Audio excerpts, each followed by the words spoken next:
PFUJ ने Paika bill के खात्मे तक एहतजाज जारी रखने का ऐलान कर दिया। सेक्रेटरी अरशद अंसारी ने बिल मंजूरी के जुर्म में तमाम पार्टियों को बराबर का शरीक करार दे दिया।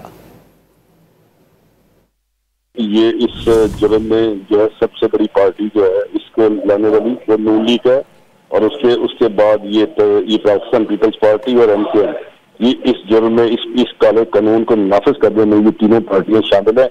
इससे पहले जब 2016 में ये कानून नाफिज हुआ तो वो ये मुस्लिम लीग नून ने किया था।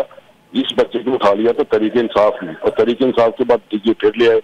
मैं समझता हूँ तरीके इंसाफ जो है वो जो अपोज करती है उनके लीडरान रोज ये कहते हैं कि अपोज करेंगे, उनमें भी उनकी टांगों में भी इतनी जान नहीं है।